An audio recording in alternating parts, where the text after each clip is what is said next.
बिस्मिल्लाहिर्रहमानिर्रहीम। अस्सलाम वालेकुम। Hope you are fine. You are watching Babul Ilm YouTube channel and I am Mubashar Hussain, lecturer of computer. हम पढ़ रहे हैं 10th का computer chapter 3 and our today's topic is if else if statement. C language हमें if else if statement भी provide करती है। ये हम तब यूज करते हैं जब हमारे पास मल्टीपल कंडीशंस हों और हर कंडीशन के साथ हम एक कोड एसोसिएट कर देते हैं। जो कंडीशन ट्रू होगी उसके साथ जो कोड एसोसिएटेड है वो एग्जीक्यूट हो जाएगा। मल्टीपल कंडीशन में से सिर्फ एक ही कंडीशन ट्रू होगी और उसके साथ वाला सिर्फ कोड एग्जीक्यूट होगा और फिर control if else if statement से बाहर चला जाएगा। आइए इसको एक रियल लाइफ एग्जांपल से देखते हैं। फॉर एग्जांपल एक स्टूडेंट है जिसकी परसेंटेज अगर ग्रेटर देन 80 हो तो हम उसको ए प्लस ग्रेड असाइन करेंगे, ग्रेटर देन 70 हो तो ए, ग्रेटर देन 60 हो तो बी, ग्रेटर देन 50 हो तो सी, ग्रेटर देन 40 हो तो डी, और अगर इसकी परसेंटेज ग्रेटर देन 33 हो तो ई, और अगर परसेंटेज ग्रेटर लेस देन 33 हुई तो फिर एफ ग्रेड उसको असाइन करेंगे। अब इनके साथ हम इफ एल्स इफ स्टेटमेंट किस तरह से यूज करते हैं देखें। जो सबसे फर्स्ट कंडीशन है उसके साथ हम इफ यूज कर देते हैं और सबसे लास्ट जो है इसके साथ हम एल्स यूज कर देते हैं और कंडीशन नहीं लिखते, सिर्फ कोड राइट करते हैं और दरमियान में जितनी भी मतलब कंडीशंस हों उनसे पहले हम एल्स इफ यूज करते हैं। Else if else if else if else if else if, यानी फर्स्ट कंडीशन के साथ इफ लगा दिया, लास्ट कंडीशन के साथ एल्स, और लास्ट पे हम कंडीशन नहीं लिखते, सिर्फ कोड लिख देते हैं। दरमियान में जितनी भी कंडीशंस आए उनके साथ एल्स इफ यूज करते हैं। अब आइए इसको देखते हैं कि ये मतलब यूज कब करते हैं। ये तो हमने देख लिया, जब मल्टीपल कंडीशंस हैं तब हम इनको यूज करते हैं। और जाहिर है स्टूडेंट की जो परसेंटेज है, एक स्टूडेंट की परसेंटेज कोई एक ही होगी। फॉर एग्जांपल अगर उसकी ग्रेटर देन 60 है तो उसको बी ग्रेड असाइन हो जाएगा और फिर वो इफ एल्स इफ स्टेटमेंट से कंट्रोल जो है बाहर चला जाता है। आइए इसको जरा जनरल स्ट्रक्चर से भी समझने की कोशिश करते हैं। इफ एल्स इफ स्टेटमेंट का जो जनरल स्ट्रक्चर है वो ये है, जैसा कि यहां पे भी मैंने बताया। पहले के साथ इफ यूज करते हैं, कंडीशन 1, और इसके साथ हम एक कोड एसोसिएट कर देते हैं। जो सेकंड कंडीशन है उससे पहले हम एल्स इफ यूज करेंगे, कंडीशन 2,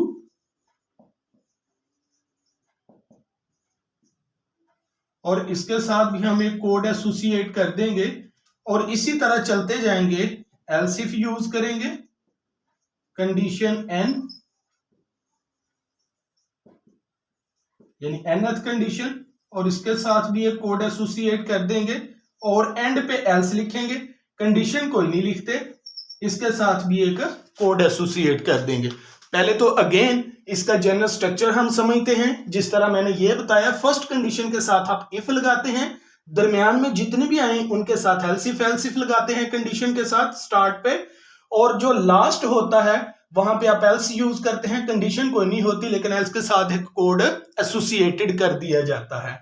तो ये तो था इसका जनरल स्ट्रक्चर और इसको इस तरह से राइट करते हैं। अब इसकी एग्जीक्यूशन किस तरह से होती है। सबसे पहले फर्स्ट कंडीशन चेक होती है। अगर ये कंडीशन ट्रू हो तो इसके साथ जो कोड एसोसिएट किया गया होता है वो एग्जीक्यूट हो जाता है और control if else if statement से बाहर चला जाता है। और अगर ये कंडीशन फर्स्ट फॉल्स हो जाए तो देन सेकंड कंडीशन चेक होती है। अगर कंडीशन सेकंड कंडीशन जो है वो ट्रू हो तो इसके साथ वाला कोड एग्जीक्यूट होता है और control if else if statement से बाहर चला जाता है। और अगर ये फॉल्स हो तो नीचे कंडीशंस चेक होती जाती हैं। एंड पे एन कंडीशन चेक होगी, अगर ये ट्रू होगी तो इसके साथ कोड जो है वो एग्जीक्यूट होगा, वरना जो एल्स पार्ट है, एल्स के साथ जो कोड एसोसिएटेड है ये लाजमी तौर पर नेसेसरीली एग्जीक्यूट हो जाएगा। यानी कि 1 बाय 1 सारी कंडीशंस चेक होती जाती हैं।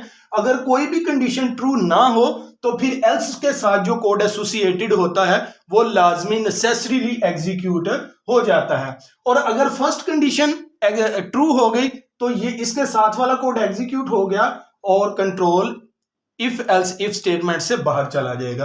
कोई भी कंडीशन ट्रू हो जाए उसके साथ वाला कोड एग्जीक्यूट होके control if else if statement से बाहर चला जाएगा।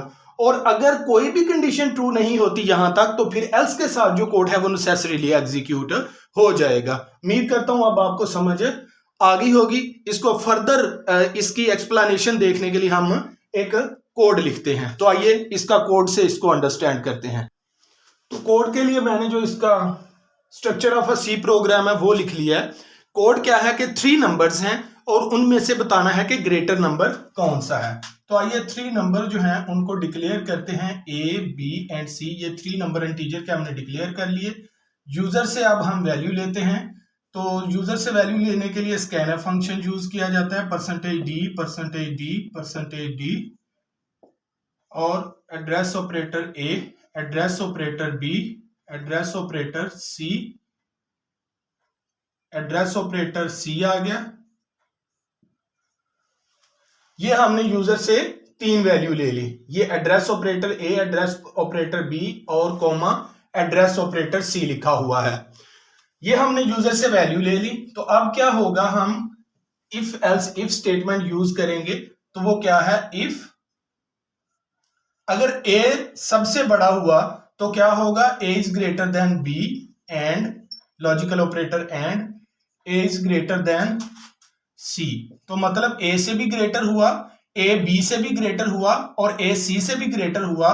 तो मतलब ये हुआ कि ए सबसे ग्रेटर है। तो प्रिंट एफ लिख दें ए इज ग्रेटर, लेकिन मैंने ए लिख दिया ताकि टाइम सेव हो। फिर आपको पता है कि एल्स इफ यूज करते हैं, फर्स्ट के साथ इफ, लास्ट के साथ एल्स, दरमियान में जितनी भी कंडीशन आती हैं उनके साथ एल्स इफ यूज करते हैं। तो एल्स इफ अगर बी सबसे ग्रेटर हुआ तो B is greater than A, logical operator and B is greater than सी।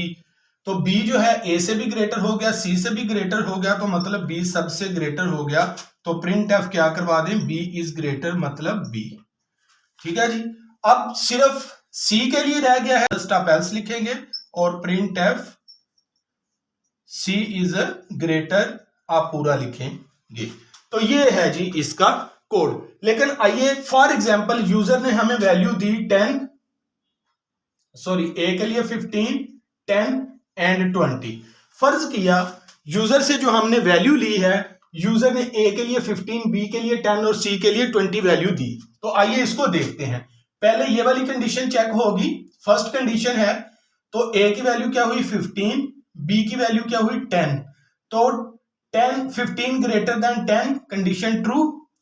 ए की वैल्यू क्या हुई 15, सी की वैल्यू क्या हुई 20, कंडीशन क्या हो गई फॉल्स। आपको पता है जो लॉजिकल ऑपरेटर एंड है, ट्रू और फॉल्स, एक ये फॉल्स आ गया, इसकी वजह से एंड फॉल्स रिटर्न करेगा। तो ये कंडीशन क्या हो जाएगी फॉल्स, यानी एंड फॉल्स और ट्रू पे फॉल्स रिटर्न करेगा, मतलब ये कंडीशन फॉल्स होगी। अब सेकंड कंडीशन चेक होगी। तो अगेन बी की वैल्यू कितनी है 10, ए की वैल्यू कितनी है 15, तो 10 ग्रेटर देन 15 इसका आएगा फॉल्स। और अगर फर्स्ट फॉल्स हो जाए लॉजिकल एंड ऑपरेटर में तो अगली कंडीशन आपको चेक करने की जरूरत नहीं, क्योंकि कोई एक भी फॉल्स हो जाए तो ये फॉल्स रिटर्न करता है, दोनों फॉल्स हो तो ये फॉल्स रिटर्न करता है। तो ये कंडीशन भी फॉल्स हो जाएगी इस फॉल्स की वजह से, तो ये भी स्किप हो जाएगा। तो एंड पे जो सी है ये लाजमी तौर पर एग्जीक्यूट हो जाएगा और इस प्रोग्राम की जो आउटपुट स्क्रीन के ऊपर डिस्प्ले होगी वो 20 होगी। तो वैसे भी देख लें 3 नंबर में से आपका 20 ग्रेटर है। तो यही आज का हमारा लेक्चर था। आपसे रिक्वेस्ट है कि अगर अभी तक आपने हमारे चैनल को सब्सक्राइब नहीं किया तो चैनल को सब्सक्राइब करें। 10th स्टूडेंट या जो सी लैंग्वेज को लर्न करना चाह रहे हैं उनको हमारी वीडियो ज्यादा से ज्यादा शेयर करें और अगर वीडियो पसंद आए तो जरूर लाइक किया करें, कमेंट्स जरूर किया करें, इससे हमें कॉन्फिडेंस मिलता है।